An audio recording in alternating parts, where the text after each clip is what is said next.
I don't actually have any scars except for one in my eyebrow.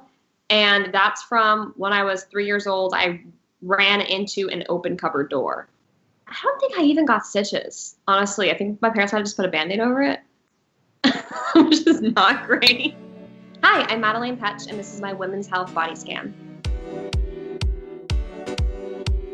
The thing I love most about my body is how perplexed I am every day by all the things that it can do. I've been working with my therapist on like brain health, and I find it so fascinating how your brain really is this force of, nature. It's the craziest thing. The more I learn about my body, the more fascinated I am by it. So I love everything, but I'm learning so much more about it every day. It's crazy.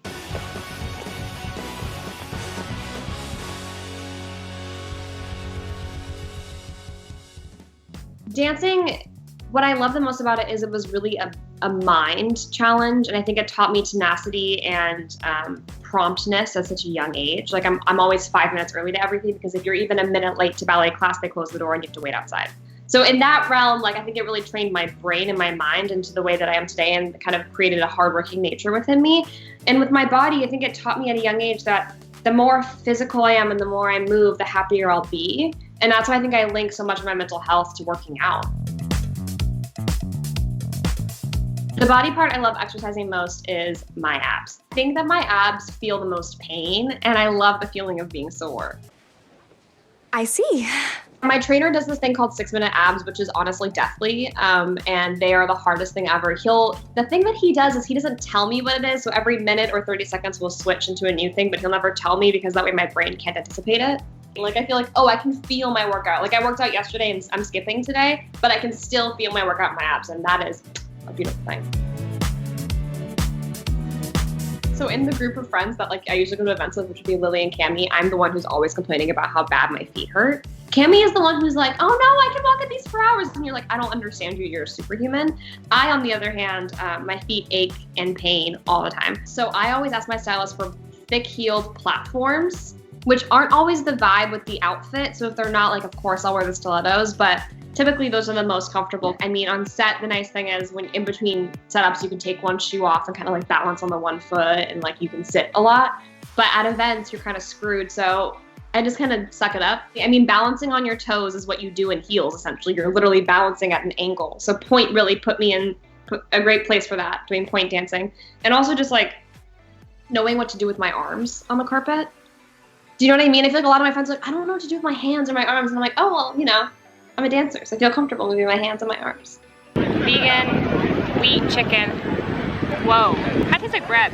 Protein is something that I really have to be aware of in every meal, or else my energy levels just go completely downhill. I really love protein pasta because I'm such a big carb fan, and it's red lentil pasta, so it's got 20 grams of protein in it, but it's still pasta, and so I feel like I'm hitting both things that I need to hit. I need to hit my salivary glands, and I also need to hit my protein. On set, they're so great about it, and they take great care of me. It's actually in my personal life when I'm at home and working that I find, I'll eat a breakfast. I always eat breakfast, but then it'll be 5 p.m. and I haven't had lunch, and then my energy levels will completely drop. And so that's where I think I struggle, is actually making time to eat, because I'll forget.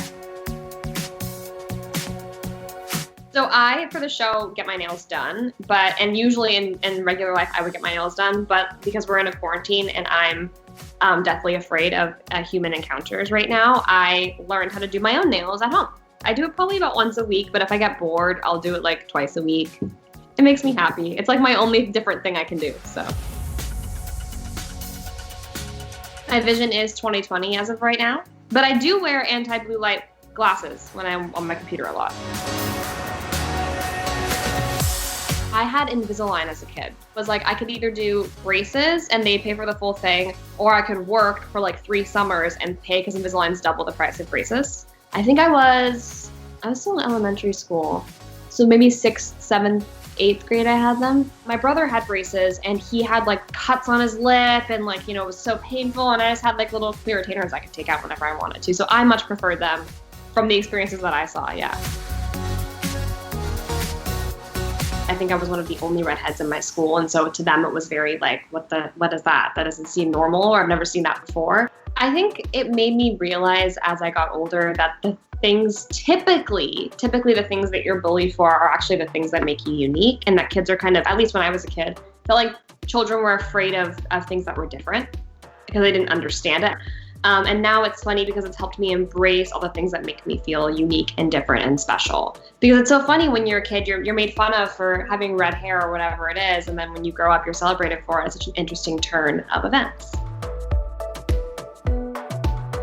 So my parents are South African, and I think when I was younger, they didn't want to like force ear piercings on me because a lot of babies get ear piercings, which was interesting to me. So I got mine when I was 13, I think, when that was my dad's rule. When I turned 13, I could get my ears pierced. I was absolutely terrified. And also I used to put like stickers on my ear before to like, act like I had them, and then they'd fall off in school and it was mad embarrassing. But yeah, I was terrified to get my ears pierced. One of the important ways women can make decisions about their body is through birth control. I was very lucky because I grew up in a household where no conversation was off the table. My mom, spoke to me when I was ready about my birth control options, provided me with the research. But that's, I think, the whole point of this campaign is so that people feel at least a little bit more comfortable talking about it in their home lives, or just like even seeing it online. Maybe they'll click on a link and then look at, what they have in front of them and learn a little bit more about it. Thanks for watching Body Scan. Don't forget to subscribe to Women's Health, and for more information about the campaign, check out loloestrin.com.